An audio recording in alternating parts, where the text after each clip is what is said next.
decisions that are made through the review and adjudication processes, the Use of Force Review Board, the final decisions and ultimate decisions in the adjudication of the matter made by the Chief of Police will most certainly take into consideration the entire investigation and all of the information developed in the investigation, and the results of the coroner's findings become a very, very important part of that investigation and a very, very important aspect of consideration in the final adjudication. Roland.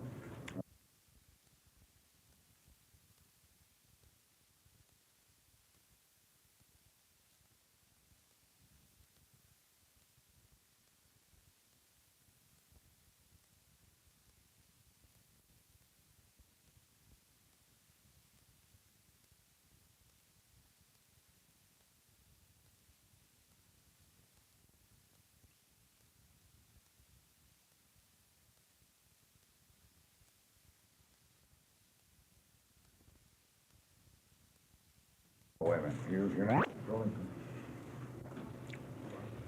Commander Booth, first of all, I want to ask you about Mr. Noguchi's news conference yesterday, wherein he indicates that the examination of the body of Larry Morris shows that there was a mark on the front of the neck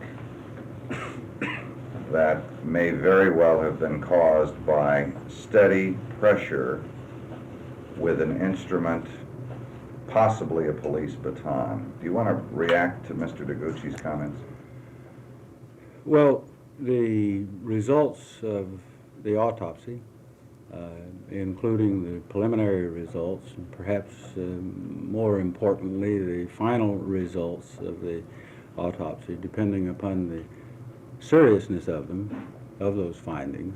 They're always germane, but all of the findings by the coroner will be incorporated into the investigation by the department, I'm certain by the district attorney, and suggests that at this time that any of the information is viewed as being necessarily inconsistent with the other aspects of the investigation to date.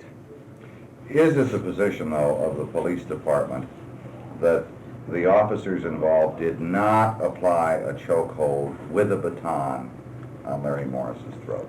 Has been the preliminary findings, which was in the initial press release, which is released as soon as the preliminary investigation is completed, just as soon as it possibly can be completed, that the officers have stated in that investigation that they did attempt, they heard gunfire.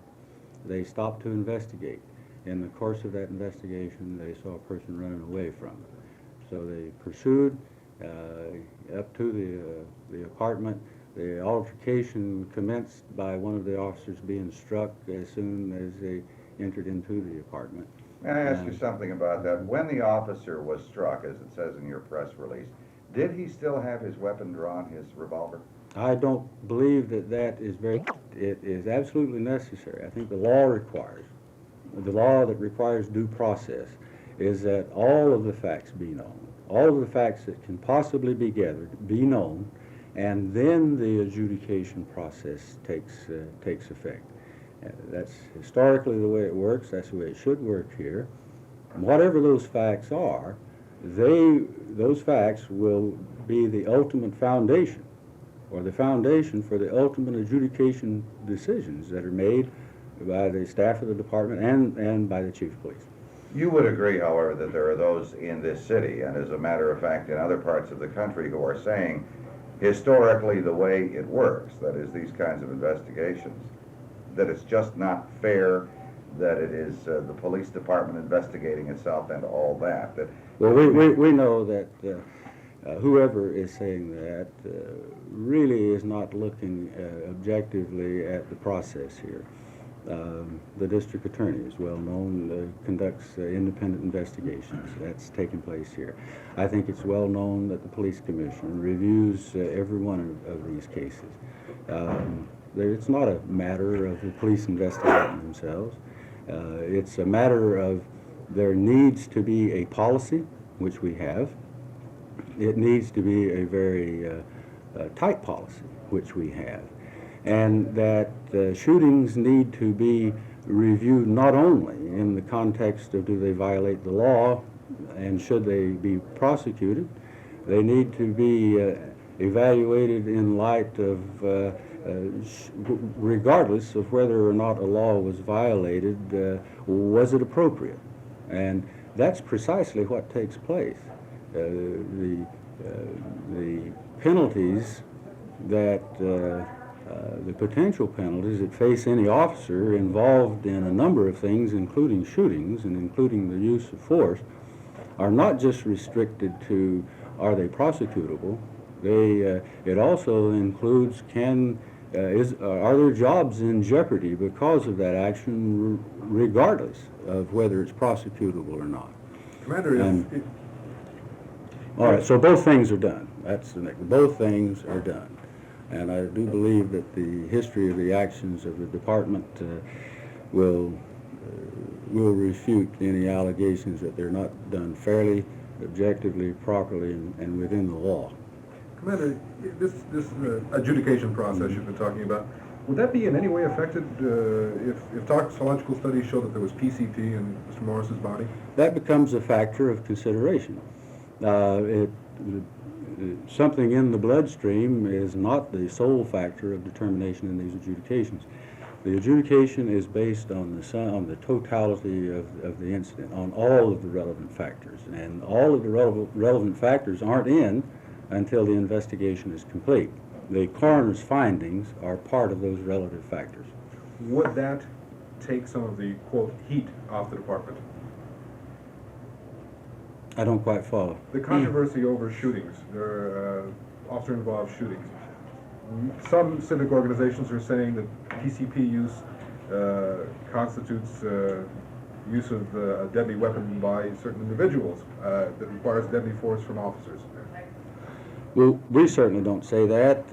I think it's well known that there has been a lot of effort by officers themselves to develop, and by the department, to develop non-lethal means of taking violent people into custody, and particularly those who seemingly are impervious to pain, who are totally unpredictable in their irrational behavior, and who seem to be extremely strong. We have some positive signs that some of these developments by officers, the leg grabbers, they've been used several times. The taser's been used several times. Taser's not always successful, but we continue to use it. All of these are attempts to take violent people into custody without causing them any harm. Do you have any indications that one of those other methods might have been a better way to handle Larry Moore? I have no indication that that is a fact or not a fact. Now, that is another thing. When these cases are reviewed, a whole host of things are given consideration. One is tactics. Could there have been a better way to have attempted to accomplish it? It would seem to me that having seen the leg grabber, for instance, and I think you have too, that in the tight confines of a bathroom, a leg grabber simply wouldn't be something that you could work with. But tactics are always a consideration in these reviews.